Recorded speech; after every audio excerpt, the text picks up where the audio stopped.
요즘 사회의 그 리더십을 보면 과거 그 지배적이었던 권위적인 리더십, 또 거래적 리더십으로부터 변혁적 리더십으로 전환이 이루어지고 있습니다. 2012년 새 벽두의 그 동아일보 리서치에 의하면 우리 국민들 중 아주 많은 사람들이 변혁적 리더십에 대한 마음들을 갖고 있는 것을 볼 수 있습니다. 그런 리더십이 좀 세워졌으면 좋겠다는 권위적 리더십이나 이 거래적 리더십과는 달리 변혁적 리더십은 사람들에게 먼저 비전을 제시해 주고요. 또 공감대를 형성해서 또 그런 사람들 한 사람 한 사람들을 또 격려하고 지지해서 또 용기를 주고 사람들을 끌어안고 가는 그런 그 리더십의 특성을 갖고 있는 것이 변혁적 리더십입니다. 이 점을 보면 사람들은요, 무작정 이렇게 끌고 가는 리더십보다는 나름대로 소통하는 리더십, 이런 리더십을 원하고 있죠. 그래서 한국 그 리더십 센터에서도 올해 그 새 벽두의 그 화제는 소통이 될 것이다. 김경석 박사님이 이제 그런 말씀도 하셨습니다. 이런 그 새로운 리더십의 이 변화, 이 앞에 서 있는 사람이 안철수 씨. 요즘 보면 이런 그 변화하는 리더십의 그 앞에 서서 아주 한참 그 인기몰이를 하고 있습니다. 왜 청년들이 이 안철수 씨에게 몰려드는 걸까요? 왜 다른 사람들과는 달리 그 많은 청년들에게 그런 그 인기를 얻고 있는지. 소통의 문제입니다. 우리 기성세대의 권위적인 리더십을 갖고 있는 지도자들은요, 소통하지 못했어요. 이 청년들이 지금 무엇을 고민하고 있는지, 어디로 가고 싶어 하는지, 어떤 사회를 희망하는지 제대로 귀담아 들어주려 하는 거예요. 청년들이 얼마나 고민이 많습니까?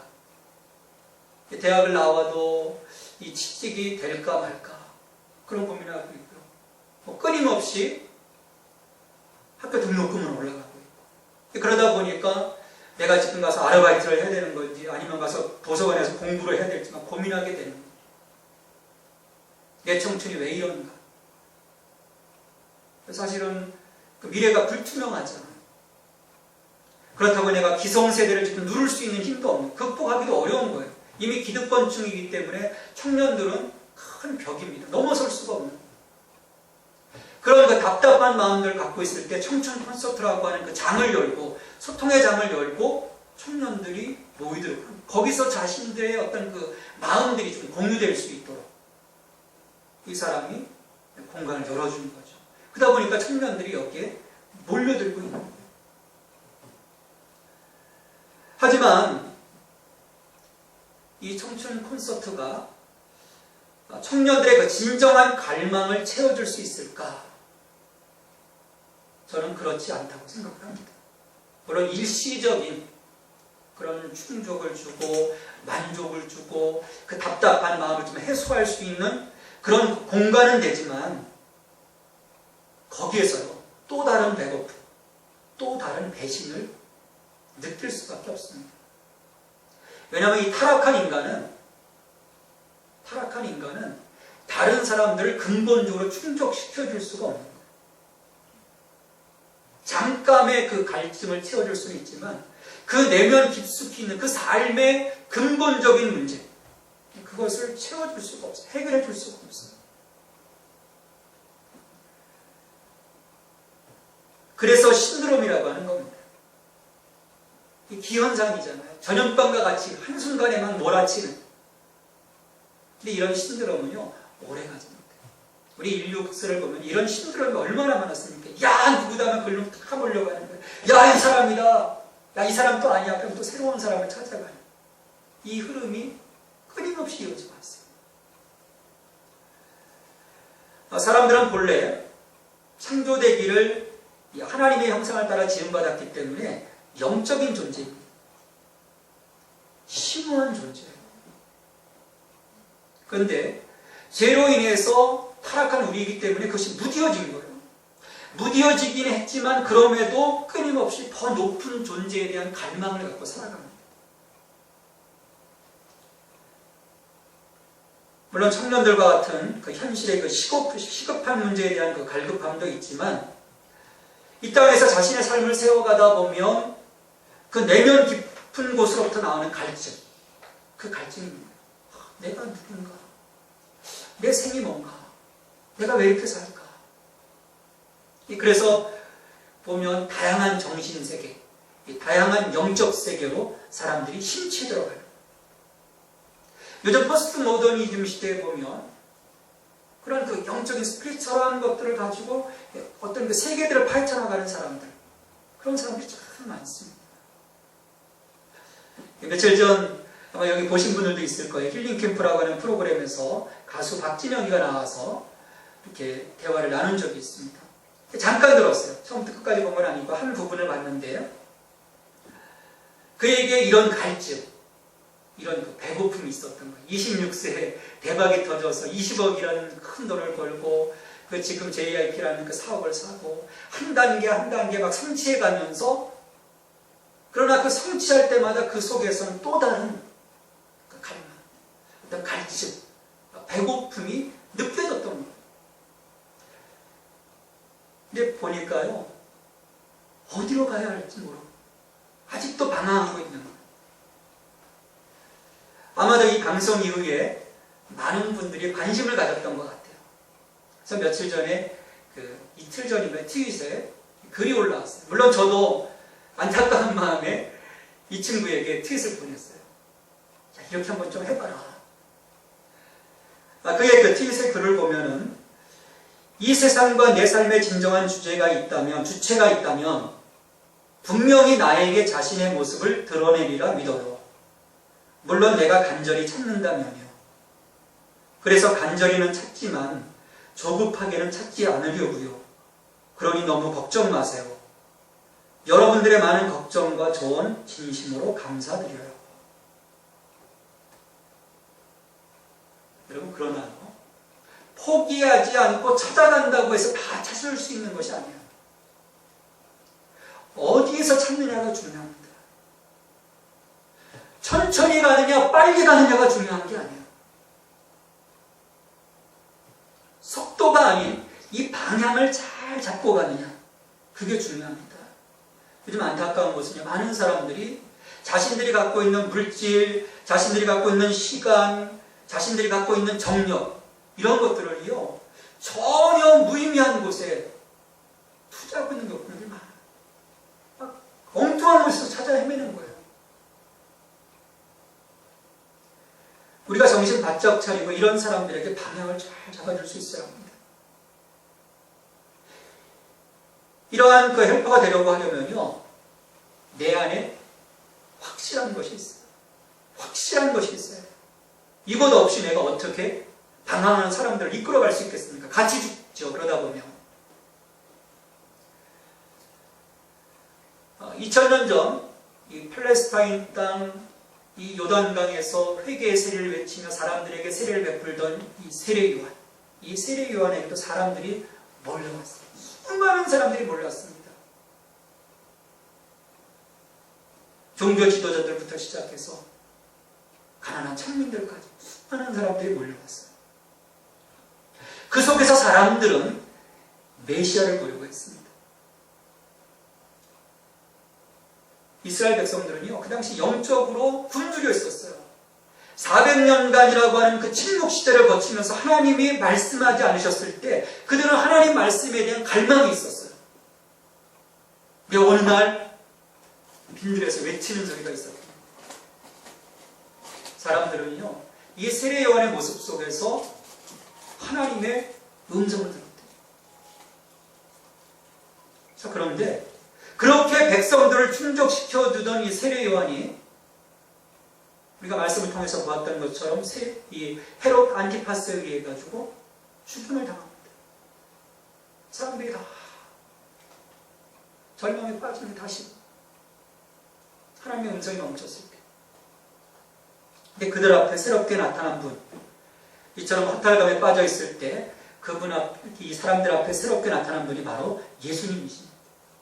이들은 예수님에게로 다시금 몰려오는 거예요. 그리고 그 속에서 자신들을 구원해낼 메시아를 찾고자 하였습니다. 오늘 본문을 보면 예수님의 제자들이 나가서 이 갈릴리 지방에 들어다니면서 전도를 했습니다. 이로 인해서 막 예수님의 이름이 드러났고요. 이제 또 정치판에서도 또 예수가 어떤 존재인지 막 자각하기 시작하는 그런 상황들. 그리고 이렇게 고생들 하고 돌아왔으니까 얼마나 피곤하겠어요. 여러 가지 이제 보고를 예수님께 드리고 이제 예수님과 함께 음식도 먹고 또 새롭게 휴식을 하기 위해서 배를 타고 벳세다라는 곳으로 이제 가고 있었습니다. 그런데요, 사람들이 이 해변 가까이 붙어서 그 배를 타고 가시는 예수님의 모습을 보고, 야, 예수님이 어디 가신다. 예수님이 가는 그 방향으로 수많은 사람들이 도보로 해변길을 따라서 예수님이 갈 그 장소로 그냥 달려가는 수많은 사람들. 여러분들 그 열정이 없으면, 어떤 갈망이 없으면 어떻게 이렇게 하겠습니까? 저는 이 말씀 묵상하면서요, 그들이 가는 것을 보고 많은 사람이 그들인 줄 아는지라 모든 고을로부터 도보로 그곳에 달려와 그들보다 먼저 갔더라. 갈급함을 가지고 이 백성들이 달려갑니다.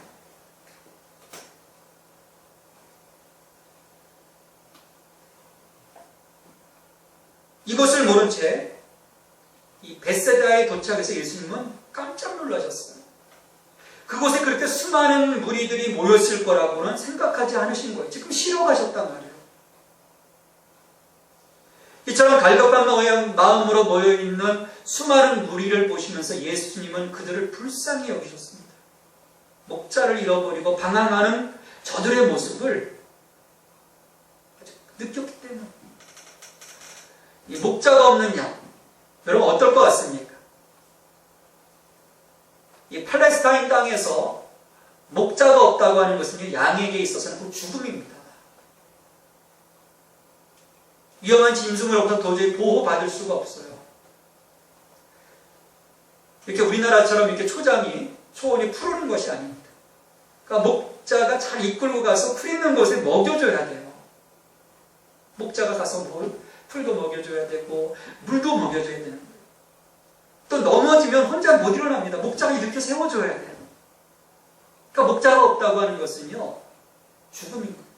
그러니까 이스라엘 백성들이 이처럼 목자가 없음으로 인해서 굶주려 있었고 보호받고 있지 못했던 거예요. 물론 그 당시에 이스라엘 사회는 수많은 지도자들이 있었습니다. 대제사장이 있었고요, 많은 제사장들이 있었고, 서기관들이 있었고, 랍비가 있었고, 바리새인들이 있었고, 헤롯도 물론 있었고, 로마의 행정관리들도 있었고, 그래서 이스라엘 백성들의 삶에 직간접적으로 다 개입하고 있었어요. 그렇지만 이런 지도자들이 그들에게 만족과 행복과 살 길을 주지 못했던 거예요. 그러기에 그들은 거칠은 광야로 나와서 세례 요한을 찾았었습니다. 또 세례 요한이 죽자 벳세다 빈들로 그냥 달려와서 예수님을 찾아 나섰던 거예요. 왜냐하면 그들에게 타는 목마름이 있었기 때문입니다. 오늘 우리가 사는 세상을 봐도요, 정말 다양한 콘텐츠가 있어요. 누리려고 하면요, 그냥 막 다 쏟아집니다. 다 담아낼 수가 없을 정도예요. 게다가 수많은 다양한 분야의 지도자들이 널려 있습니다. 쟁쟁한 사람들이요, 우리 주변에 각 포진해 있어요. 그렇지만 이들을 통해서 우리들이 채워질 수 있을까요? 오히려 실망에 실망만 거듭해왔습니다. 우리가 어느 누구를 쫓아다닌들 속 시원하게 우리의 마음이 해갈릴 수 있겠습니까? 우리의 마음에 평안이 밀려오겠습니까? 그렇지 않거든요. 오늘도 많은 영혼들이 목자 없는 양처럼 방황하고 있는 것을 볼 수 있습니다. 그것을 뚫고 나가지 못하기 때문에 우리나라가 지금 자살 1위에 그 불행한 모습들을 갖고 있는 거예요. 예수님은 그들의 허무한 삶을 뒤로하고 빈들로 달려온 이스라엘 백성들을 목자의 마음으로 바라보셨습니다. 그리고 그 백성들을 불쌍히 여기신 예수님께서 그들의 갈망을 충족시켜 주시기 위해서 시간 가는 줄 모르고 하나님 말씀을 먹이기 시작하셨어요. 그러니까 예수님께서 바라본 수많은 무리들의 문제는요, 어떤 양식이 없어서 또 물이 없어서 뭔가 정치적으로 곤란해서 경제적으로 곤란해서 그런 것이 아니었어요. 이 땅의 문제가 아니었습니다. 바로 살아계신 하나님의 그 말씀이 그들 가운데 없었기 때문에 수많은 종교자, 기도자들이 있었지만요, 그들이 그 말씀으로 그들을 공급하지 못했던 거예요. 우리 아모스서 8장 11절 말씀에서 보면 주 여호와의 말씀이니라 보라 날이 이를지라 내가 기근을 땅에 보내리니 양식이 없어 주림이 아니요 물이 없어 가람이 아니요 하나님 말씀이 없어 하나님 말씀을 듣지 못한 기갈이라 이야기를 하셨어요. 오늘 우리의 삶에서도 마찬가지입니다.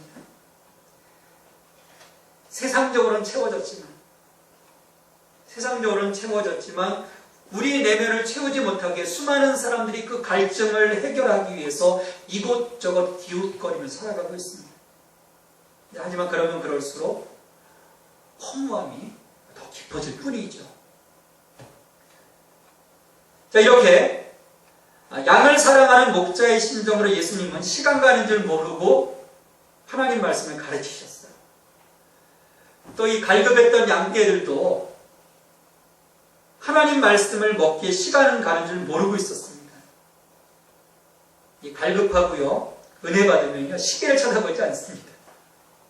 야, 이 1시간, 2시간이 어떻게 지나가는지 몰라요.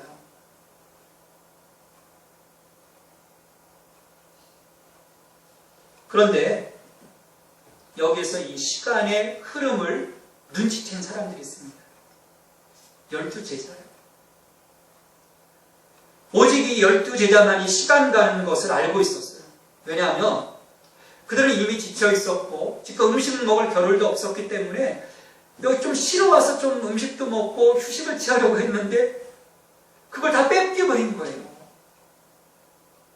예수님이 이 무리들을 보시면서 불쌍히 여기시면서 거기에 또 말씀을 가르치시다 보니까 그럴 겨를이 없었던 거예요. 그러니까 이 제자들이 지쳤고 한계 상황에 부딪힌 거예요. 게다가 날이 저물어 갑니다. 그래서 제자들의 해법은요, 예수님께 말씀을 드리면서 자, 이제 이 무리들을 좀 흩어야 됩니다. 날이 저물었습니다. 좀 가서 각자 알아서 밥 먹는 거 해결하고 집으로 갈 수 있도록 이제 여기서 멈추십시오. 그게 오늘 제자들의 요청이에요. 한참 먹이시고 있는 지금 열불을 올리고 있는 예수님에게 제자들은 지금 찬물을 끼얹는 겁니다.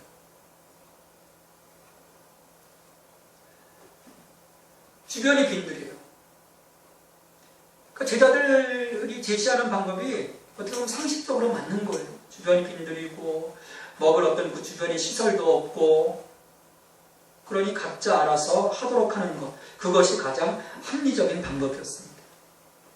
그러니까 보통 사람이라면요 다 이렇게 제시할 거예요. 아, 예수님 날도 어두웠습니다. 빨리들 집으로 돌아가서 잘 먹고 잘 쉬도록 목사님 그 예수님 좀 배려해 주세요.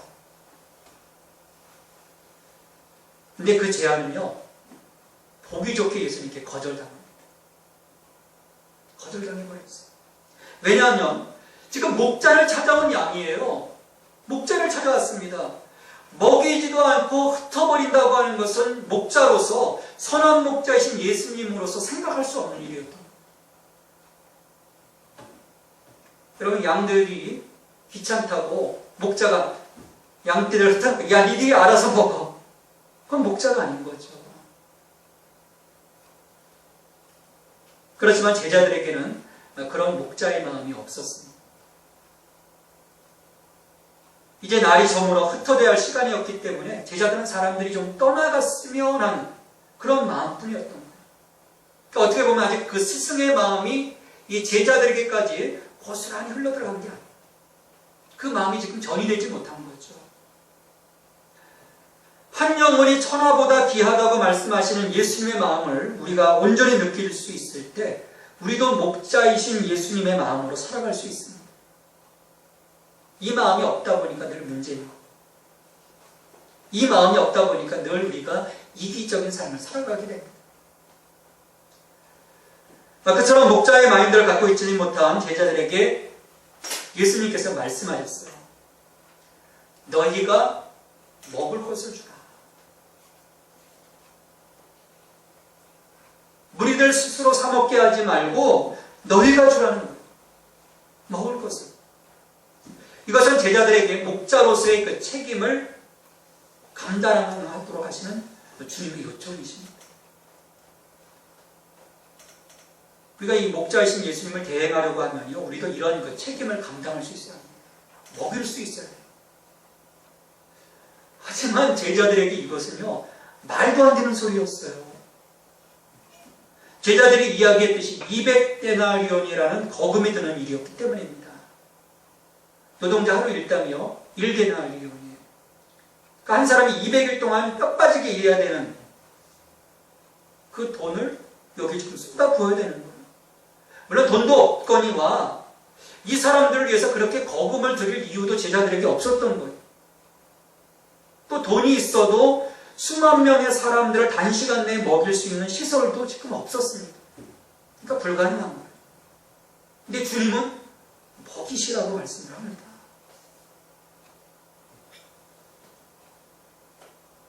자, 이런 상황에서도 예수님은 아랑곳하지 않고 제자들에게 물으셨어요. 너희에게 떡 몇 개나 있는지 가서 보아라. 제자들에게 지금 그들의 상황을, 현재 상황을 정확히 살펴보도록 지금 요청하시는 거예요. 보통 사람들은 문제 해결을 바깥에서 찾으려고 합니다. 어떤 그 방법들, 주변 환경들을 바깥에서 가져오려고 해요. 어떤 다른 사람들이 어떤 도움을 받고자 합니다. 그러다가 그런 길이 없으면 포기하고 말아요. 넌 안 돼. 포기하고 말죠. 반면에 예수님은 지금 제자들이 우선 갖고 있는 것들을 가지고 그 속에서 방법을 찾고자 하셨습니다. 이게 예수님과 제자들과의 그 시각의 차이였어요. 지금 제자들에게는 떡 5개와 물고기 2마리였습니다. 하지만 예수님에게는 그것이 충분했어요. 그거면 충분했던 거예요. 우리는 하나님께서 우리에게 주신 자그마한 가능성 속에서도 길을 찾을 수 있어야 합니다. 그러면 많은 길이 보이게 되어 있어요. 나는 별거 아니라고 생각했지만 하나님 앞에 섰을 때, 하나님이 그것을 사용하셨을 때 그것을 극대화시켜 주시는 그 하나님의 놀라운 능력이 있기 때문입니다. 그래서 우리의 생각을 바꿔야 합니다. 주님, 이것 가지고는 안 되겠습니다. 이거면 안 됩니다. 주님, 도저히. 이런 마음에서요. 주님, 이거면 되겠습니까? 내가 갖고 있는 것이 작지만 이거면 되겠습니까? 이런 그 패러다임의 전환이 있어요. 주님을 신뢰함으로 우리가 도전할 수 있어야 합니다.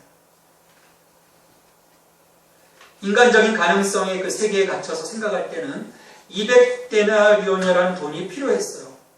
근데 제자들은 갖고 있는 돈이 없었습니다. 그러니 할 수 없는 거예요. 이렇듯 인간의 유한한 가능성만 생각하는 곳에서는요, 항상 무언가를 생각하면 벽에 부딪히는 거예요. 안 되겠다. 딴 사람 불러야 되겠다. 늘 부딪히는 거예요. 왜? 지금 자신의 한계만을 생각하기 때문이요. 그러니 늘 안 됩니다. 되는 게 없는 거예요. 하지만 예수님은 인간적인 가능성의 세계가 아닌 하나님의 가능성의 세계를 열어두고 계십니다.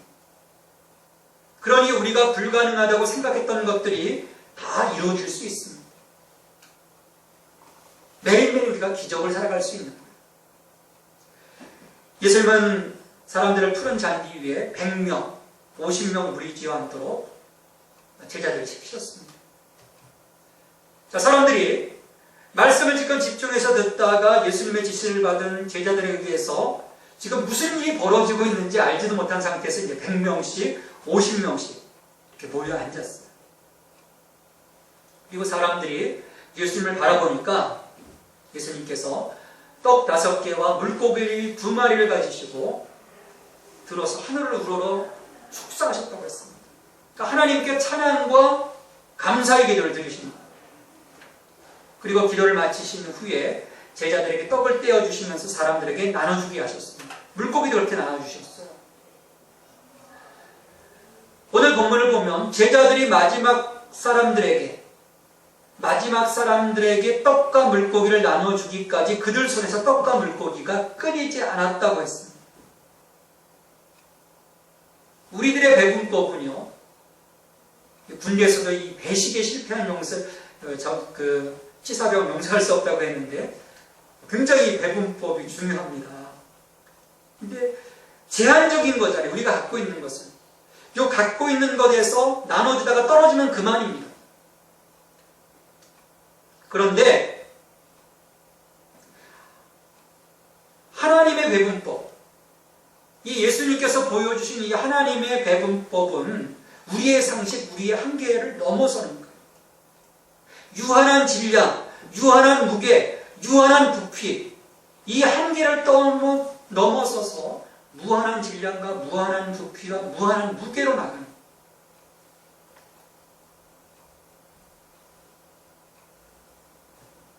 하나님은요, 창조주 하나님이십니다. 말씀 안으로 이 세상을 만드신 분이십니다. 그러니까 우리가 이 사건을 이 편협한 사고, 제한적인 사고, 어떤 한계를 가지고 바라보다 보니까 그걸 이해하지 못합니다. 우리 하나님은 창조주 하나님이십니다. 무에서 유를 만드신 분이십니다. 하물며 이 떡조각이, 물고기, 이것들을 무한대로 만드시지 못하시겠습니까? 하나님이 베풀어 주시는 거예요. 그러니까 이렇게 해서 우리들의 시각으로 볼 때는 한두 사람이 먹을 수 있었던 분량이었던 떡 5개와 물고기 2마리, 이걸 가지고 남자만 5,000명. 그러니까 여자들과 아이들까지 합치면 대략적으로 주경가들은 한 2만 명 정도가 그 자리에서 먹었을 것이라고 추정을 합니다. 그리고 그들 전부가 다 배불리 먹었다. 여러분, 배불리 먹었다는 거 알잖아요. 배불리 먹었다. 빵빵하게 먹었다. 게다가 예수님은 공동식사가 마치자마자 이제 제자들에게 명령하시죠. 야, 그 빵 부스러기야, 물고기, 그 부스러기들 다 모아라. 12바구니를 차게 거뒀다고 오늘 마가는 기록을 하고 있습니다. 하나님은 째째하신 분이 아니세요. 풍성하신 분이십니다. 한번 베푸시면 우리에게 베푸실 때 넘치도록 채워주시는 하나님이십니다. 풍성하게 하시는 하나님이십니다. 이렇게 목자이신 예수님은 백성들을 가르치는데 열정을 가졌던 것처럼 또한 정열적으로 그들에게 떡과 물고기를 나눠주셨습니다. 그러니까 이처럼 예수님은 그 당시에 가난과 굶주림의 그 물질 세계 가운데 하나님 나라를 가져오신 거예요. 그리고 이 잔치자리를 통해서 무리들과 함께 장차올 하나님 나라의 회식을 그 공간에서 나누시는 것입니다. 인간의 잔치자리가 아니었던 거예요. 우리가 인간의 잔치자리를 보니까 음식이 떨어지고 마실 물이 떨어지고 고기가 떨어지는 거 아니겠습니까? 하나님 나라의 잔치자리가 거기서 벌어지는 거예요. 앞으로 이루어질 하나님 나라의 잔치자리를 거기에서 표상으로 보여주신 거예요.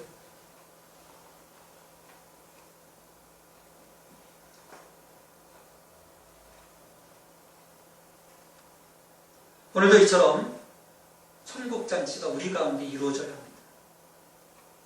우리를 통해서 주님의 몸된 교회를 통해서 이 잔치가 이루어져야 돼요. 호스트는 누굽니까? 우리입니다. 나입니다. 나. 우리가 벳세다의 하나님 나라 잔치처럼 잔치자리를 열어놓고 굶주려 있는 세상의 수많은 사람들에게 다가가서 그들을 초청해야 돼요. 오라. 근데 이를 위해서 하나님께서 우리에게 요구하시는 것은요, 특별한 것이 아닙니다. 그저 우리에게 있는 것, 내가 할 수 있는 것을 하기를 지금 요구하고 있겠어요. 내게 있는 시간, 재능, 지식, 물질, 무엇인지 내가 온전히 드리면 됩니다. 그러면 그 하늘의 풍성함을 우리로 말미암아 많은 사람들이 누릴 수 있게 됩니다. 은혜를 누리게 되는 것입니다. 오늘도 예수님은 우리에게 말씀하십니다. 너희가 먹을 것을 주라. 우리가 특별히 무엇으로 줄 수 있겠습니까? 다른 많은 것도 나눠줄 수 있겠지만 우리가 먼저 예수 그리스도로 충만하여 생명의 떡이신 예수님을 나눌 수 있는 생명 나눔의 삶을 우리가 먼저 살아야 합니다. 그래야 그 사람의 그 궁극적인 배고픔이 해결될 수 있습니다. 예수께서 말씀하셨어요. 나는 하늘에서 내려온 떡이니 사람이 이 떡을 먹으면 영생하리라. 생명의 떡이신 예수님을 공급받지 못하면 어느 누구도 영원한 생명을 누릴 수 없습니다. 다 죄 가운데 죽을 수밖에 없어요. 그러기에 우리는 목자 없이 방황하는 수많은 우리 주변에 사랑하는 사람들에게 목자이신 예수님의 이 마음을 가지고 오늘도 나가서 영적으로 굶주려 있는 사람들에게 생명의 떡이신 예수님을 나눌 수 있어야 합니다. 거기에 여러분 구원이 있습니다. 거기에 영생이 있는 거예요. 거기에서 우리가 풍성함의 은혜를 매일매일 경험할 수가 있습니다. 이 은혜가 저와 여러분에게 넘치기를 간절히 바랍니다. 오늘 말씀을 통해 목자이신 예수 그리스도의 마음을 느꼈습니다. 목자 없이 방황하던 수많은 무리들을 바라보시며 불쌍히 여기사 하늘의 양식을 먹이시기를 열정적으로 행하셨던 것처럼 오늘 우리도 목자이신 예수님을 본받아 세상 가운데 나가서 저들을 먹일 수 있는 목자가 되게 하옵소서.